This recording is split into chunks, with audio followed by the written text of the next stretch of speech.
This is the last chapter, the end of this particular story, but not the end of the bigger story. So we've learned so far that we may not always get what we want, but that doesn't mean that God doesn't love us. And that even when we can't see the long-term thing that God is doing, He provides for us in the everyday to be sure that our daily needs are met. And last week we talked about the fact that we have a Redeemer who is able to redeem anything, anyone, anywhere, anytime.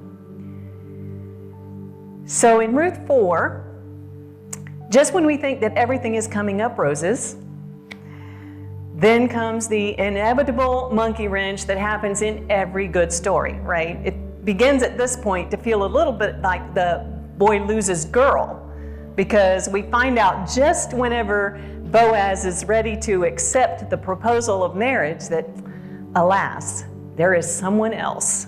There is a Redeemer that is closer than him, who has, in real estate terms, the first right of refusal.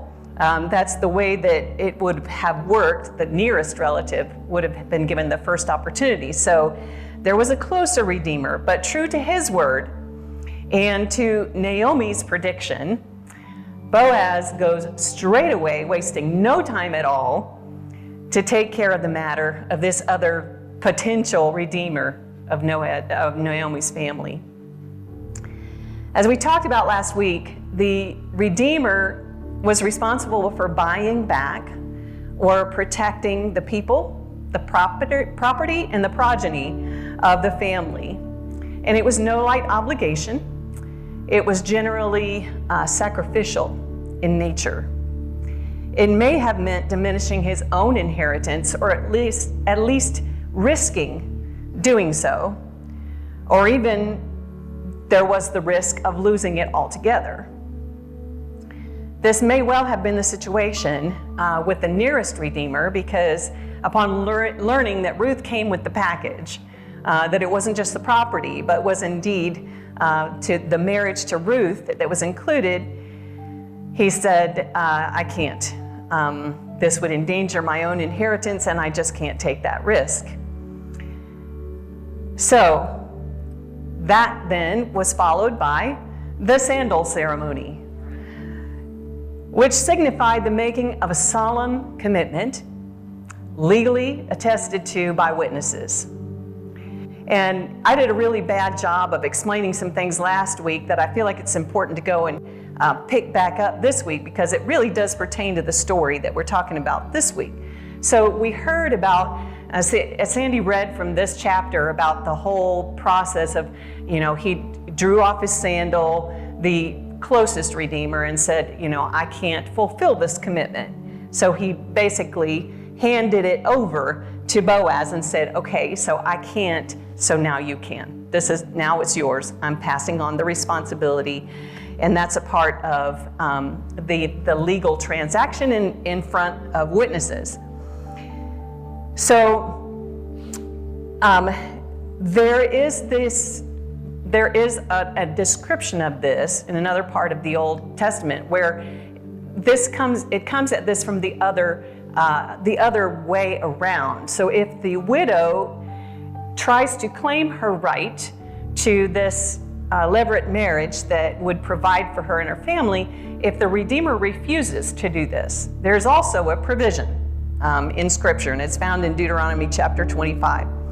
So it says, if brothers are living together and one of them dies without a son, his widow must not marry outside the family.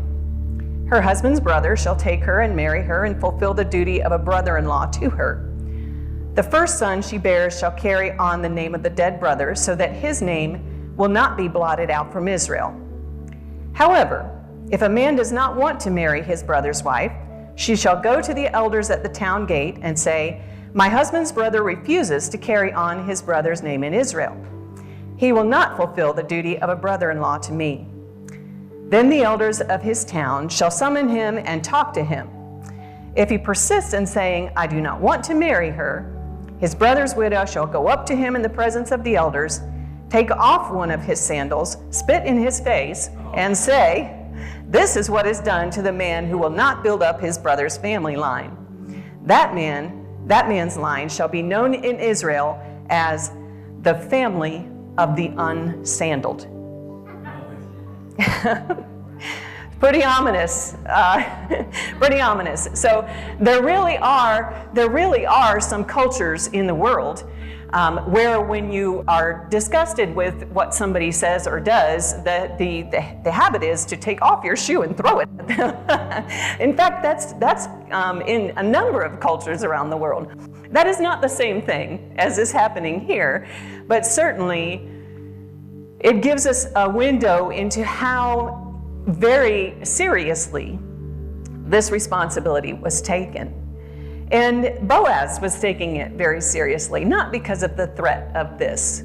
We have seen this story unfold, and we know that Boaz was not coming to this arrangement at all unwillingly. He was anxious to fulfill his role as the family redeemer.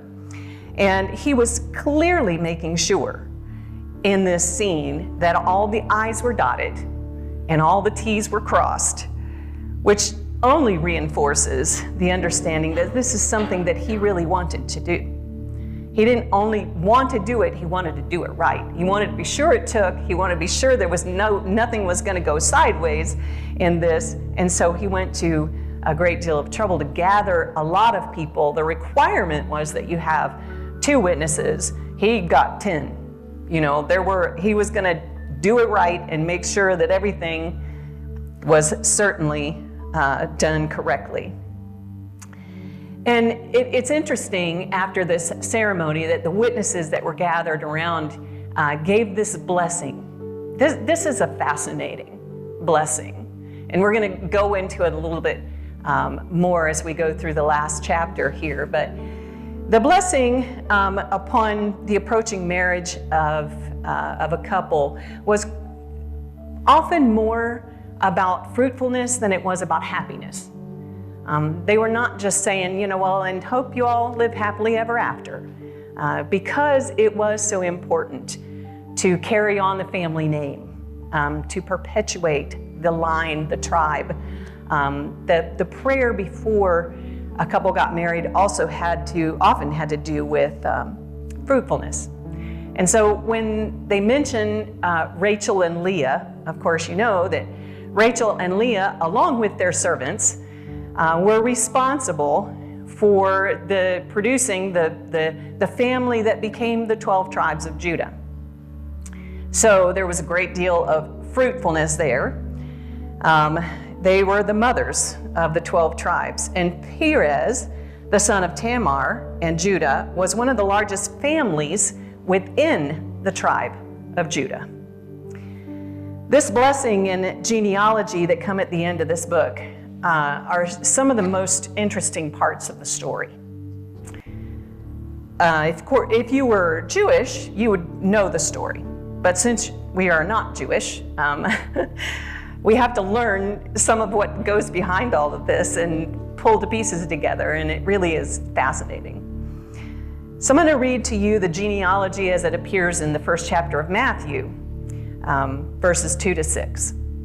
This is the genealogy of Jesus, the Messiah, the son of David, the son of Abraham. Abraham was the father of Isaac, Isaac the father of Jacob, Jacob the father of Judah and his brothers, Judah the father of Perez and Zerah, whose mother was Tamar, Perez the father of Hezron, Hezron the father of Ram, Ram the father of Amminadab, Amminadab the father of Nahshon, Nahshon the father of Salmon, Salmon the father of Boaz, whose mother was Rahab, Boaz the father of Obed, whose mother was Ruth, Obed the father of Jesse, and Jesse the father of King David. In these verses, we hear mentioned the names of 3 women: Tamar, Rahab, and Ruth. Rahab and Ruth are certainly Gentiles. We know that. We aren't really told Tamar's lineage, but we do know her story. because it's told in another chapter. She was one of those widows whose Redeemer refused to provide for her and to carry on her deceased husband's name. She took the matter into her own hands. She did not draw off anybody's sandal or spit in anybody's face, but she did take the matter into her own hands and through deception claimed her widow's rights. The scripture does not condemn her for doing that, but rather places the fault on the failed Redeemer, who then confesses his own guilt.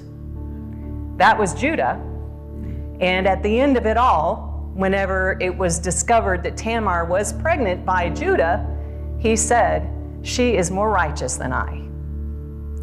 So he accepted the consequences for his failure to redeem his family and thereby leaving them in this vulnerable position, which again just reinforces the importance of redemption, the need for redemption, and the expected attitude toward redemption in the scripture. And all of those that are mentioned in this blessing actually had really messy stories. You know, Tamar wasn't the only one. As is common amongst we humans, stories often get messy. Rachel and Leah, Rahab, Ruth, Tamar, they all had messy stories, right?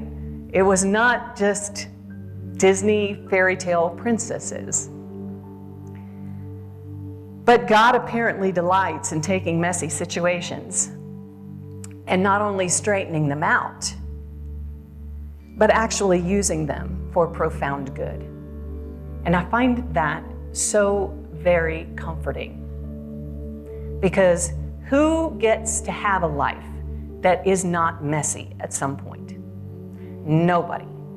Nobody that I have ever met has had a life that was without messes. We all make messes, and how incredible to know that God really wants to step into those places and not only help us in the midst of them, but redeem them for His glory and for our good.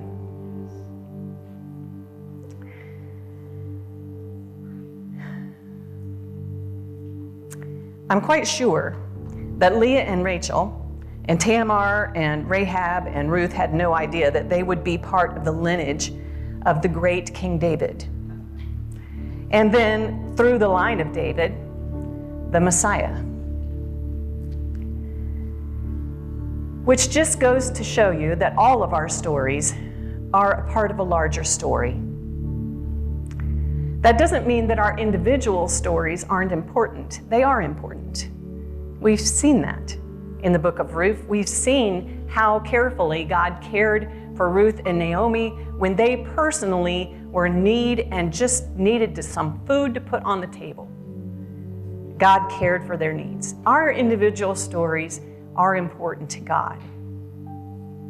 And when we face challenges the size of those faced by Naomi, it's easy to reach the conclusion that we don't matter to God. When we're in the midst of things like she was experiencing and we have prayed and it didn't work out the way we wanted it to, it is our human tendency sometimes to think that we don't matter or that our story doesn't matter. In the middle of our pain, our own stories are urgent. They are urgent. They loom large, and the bigger picture is hard to see, even if we knew what we were looking for, which is quite often not the case. We don't even know what we're looking for. We don't know what's going to happen in the future. There are so many things that we can't determine from the place where we stand.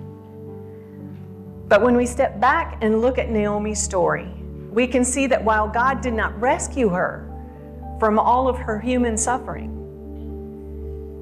in the grand plan, God did not only redeem Naomi and Ruth, but He redeemed humanity. And they got to be a big part of that. When we enter completely into the love story, when we love God with all our heart and all our soul and all our mind and all our strength, others are impacted. And we of course, receive deep fulfillment from that relationship. When we abandon ourselves to that relationship, it's a very fulfilling relationship. But a lot of other people benefit from that relationship.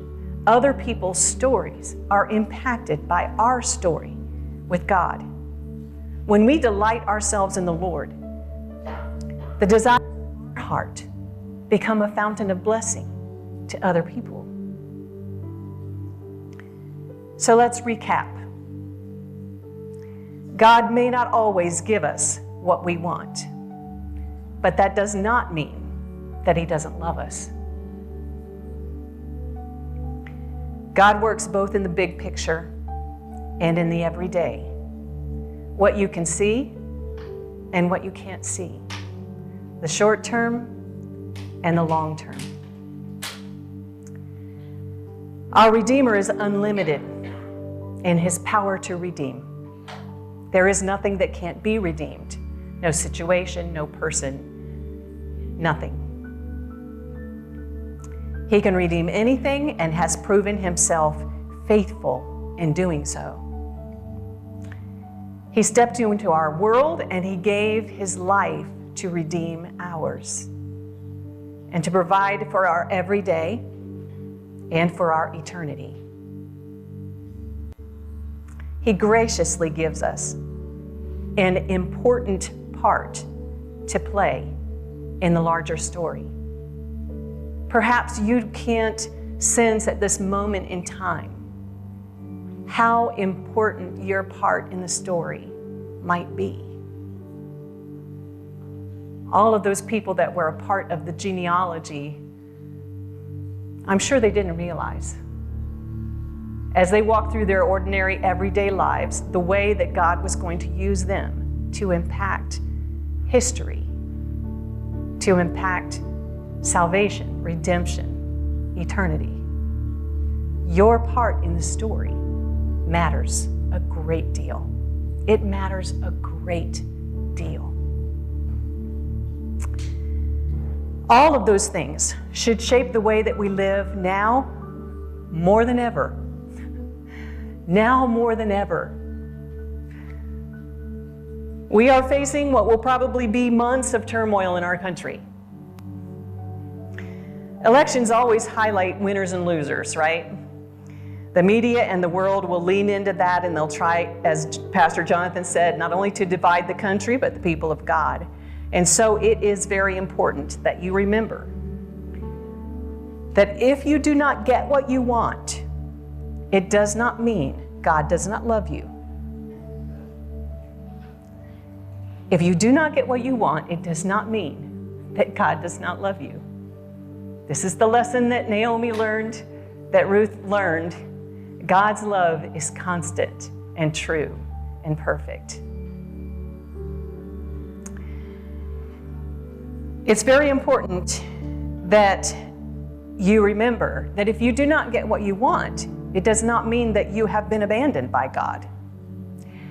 And if you do get what you want, it does not mean that you have been blessed by God. Okay? We, as the people of God, are always blessed. We may not always be happy, but we are always blessed. And we are never abandoned. At no point does God abandon us. And there is no reason to fear, because God will provide for our daily bread now and into the future, and for our long-term good, if we continue to live in the love story that was created for us by God. Just like Naomi and Ruth, there will undoubtedly be times when we don't see how God is working. But God has proven himself to be faithful. And there is no reason to believe that that will ever change. We, the people of God, have been called to contribute to a much larger story. We in this room, just as much as the people that were a part of that genealogy, have a part to play in the story. And it's an important part. The way we live for God in this world, the way we share the love and the message of Jesus Christ will make a difference for eternity. For eternity. And no president or government or anything else can stop us from being the people of God in the world. God will always make a way. God will always make a way. He always has. He always will. As dark as some of the days that we have lived through in 2020 have been, we need to look back at the history. And this is one of the very great gifts of God to us as we read through all of these passages in Scripture. And we see the way that God provided for people in terrible and tragic circumstances, in life-altering times in history. And so when we stand in this year, in this time, and we think there are so many things going on, and there are, we can look back to those, that, as Pastor Jonathan shared, that great cloud of witnesses, and understand that God remains faithful in it all. Thank you for being part of our online family. Don't forget to subscribe and click the bell so you get notifications for any future videos or content. And feel free to please share with a friend. You can also follow us on Facebook or Instagram. And if you feel so inclined and would like to donate and support our ministry, please click the donate button found in the description. Thank you, and God bless you.